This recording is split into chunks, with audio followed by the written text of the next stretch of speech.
कि क्या हालात थी बिहार का, जो अराजकताएं थी, कहीं नरसंहार तो कहीं जाति हिंसा, बहुत तरह के बातें थी। आज बिहार में अमन चैन शांति माननीय नीतीश कुमार का दिन है। लगातार माननीय नीतीश कुमार का निर्देश है कि जहां गड़बड़ हुआ है उस पर तुरंत जांच बिठा रहे हैं, तुरंत कार्रवाई कर रहे हैं। जो संवेदक है उसको छोड़ कहाँ रहे हैं लोग। माननीय नीतीश कुमार का सोच है कि चाहे गड़बड़ करने वाला पदाधिकारी हो, जनप्रतिनिधि हो या कोई हो, किसी को छोड़ा नहीं जाता है यहाँ। नमस्कार, मैं चितरंजन कुमार और आप देख रहे हैं सिटी न्यूज़। देखिए, बिहार में इन दिनों राजनीति जो है वो अपने चरम सीमा पर है और बिहार में इस बार उपचुनाव के जो है घोषणा हो गया है। बगल के ही औरंगाबाद के बगल में इमामगंज में भी इस बार उपचुनाव होना है, क्योंकि वहाँ से जो विधायक थे पूर्व मुख्यमंत्री बिहार के जीतन राम मांझी, वे लोकसभा चुनाव जीत गए और जीतने के बाद वे केंद्रीय मंत्री बन गए। उसके बाद से वह सीट खाली हो गई और जदयू की नज़र उस सीट पर थी, परंतु वो हम की सीट थी तो हम उस पर नज़र गड़ाए हुए हैं। लेकिन जदयू के एक पूर्व विधायक हैं, कुटुंबा के विधायक, पूर्व विधायक ललन भुइयां जी, उनसे हम जानते हैं और बिहार की राजनीति पर उनसे चर्चा करते हैं। सर, अभी बिहार में जो है वो उपचुनाव की घोषणा हो गई है, 3-4 सीटों पर चुनाव होना है। बगल में ही इमामगंज की सीट जो है वह आरक्षित सीट मानी जाती है और आप जो हैं वह आरक्षित सीट से ही चुनाव जीत करके बिहार विधानसभा में गए थे। ऐसा माना जा रहा है कि आप भी उस सीट के लिए दावेदारी ठोक सकते हैं। नहीं, दावेदारी वहाँ नहीं है मेरा, क्योंकि हम का सीट है, वो हम पार्टी का सीट होने के नाते गठबंधन धर्म का पालन करना चाहिए। वहाँ पूरा अनुमान है कि वो हम पार्टी की ही सीट रहेगा और जेडीयू बेलागंज जो है सो जेडीयू का सीट है और वहाँ हम लोग के उम्मीदवार जेडीयू ही लड़ेंगे और एनडीए मिलकर पूरा ताकत के साथ जहाँ चारों सीट पर हम लोग फतह करेंगे। अच्छा, ऐसा ये सीट जो है वो 2025 के विधानसभा से पहले का चुनाव है, उपचुनाव है, लेकिन इसे सेमीफाइनल के रूप में देखा जा रहा है। देखिए, चुनाव उपचुनाव है चाहे जनरल चुनाव हो, चुनाव समान चुनाव के साथ उपचुनाव जहाँ खाली सीट होती है वहाँ होती है, तो वहाँ उपचुनाव में भी हम लोग मजबूती से लड़ेंगे एनडीए।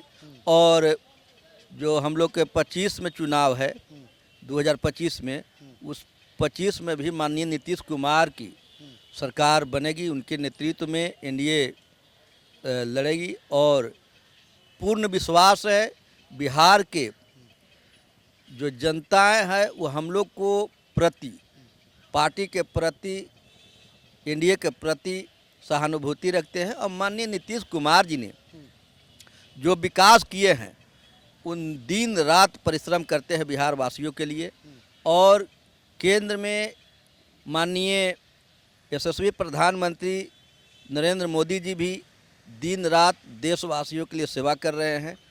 कुल मिलाकर हम लोग को ये जो डबल इंजन की सरकार है, सरकार पुनः बिहार में बनेगी और अपार मत के साथ, अपार समर्थन के साथ जीतिएगा इस बार। अपार मतों के साथ जीतेगी। बिहार में लगातार जो है वो नेता प्रतिपक्ष तेजस्वी प्रसाद यादव नीतीश कुमार पर खास करके हमलावर हैं। अभी विजयदशमी के दिन नीतीश कुमार के हाथों से, मुख्यमंत्री के हाथों से तीर छूट गया था, उस पर भी उन्होंने चुटकी लिया।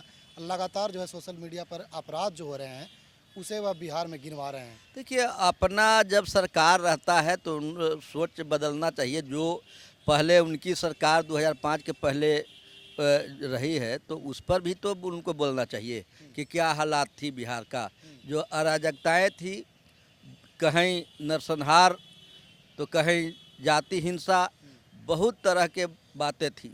आज बिहार में अमन चैन शांति माननीय नीतीश कुमार का दिन है। माननीय नीतीश कुमार जी सबका साथ और सबका विकास एक साथ लेकर चलने वाले हैं और पूरा देश दुनिया में नाम माननीय नीतीश कुमार जी बिहार को विश्व स्तर पर रखने के काम किए हैं। वे लगातार कहते हैं कि बिहार में नीतीश कुमार विकास पर, आप तो कहते हैं कि विकास पुरुष हैं, लेकिन पुलिया जो है वह लगातार बिहार में गिर रही थी। देखिए, वो तो टेक्निकल कारण से गिरती है ना, सरकार का उसमें जहाँ पुलिया गिर रही है उस पर कार्रवाई भी तो हो रही है, लगातार माननीय नीतीश कुमार का निर्देश है कि जहां गड़बड़ हुआ है उस पर तुरंत जांच बिठा रहे हैं, तुरंत कार्रवाई कर रहे हैं। जो संवेदक है उसको छोड़ कहाँ रहे हम लोग। एक चीज़ और, औरंगाबाद की जब बात किया जाए तो कल ही एक व्यक्ति जो थे वह गो से आए थे और थाना अध्यक्ष पर और वहाँ के पुलिस कर्मियों पर आरोप लगा रहे थे कि उनसे घूस लिया गया और घूस के बदले कहा गया था कि परिवार को छोड़ देंगे, लेकिन परिवार को छोड़ा नहीं गया। एसपी से मिल करके उन लोगों ने फरियाद भी कर रहे थे। ये मेरी बातें संज्ञान में नहीं है और इस मैटर से हम अनभिज्ञ हैं। ठीक है, लेकिन यह मीडिया में पूरी तरह से खबर चल रही है। जी जी।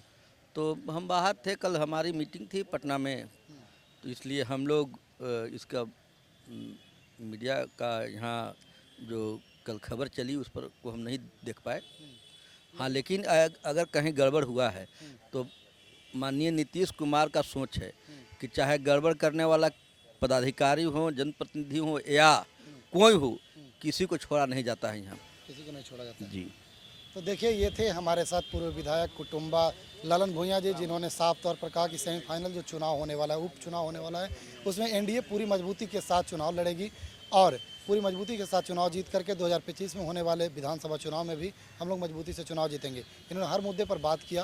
तेजस्वी यादव के मुद्दे पर इन्होंने कहा कि 2005 से पहले जो उनकी सरकार थी उस पर भी उन्हें बोलना चाहिए। आपकी क्या प्रतिक्रिया है, कमेंट बॉक्स में ज़रूर दीजिएगा।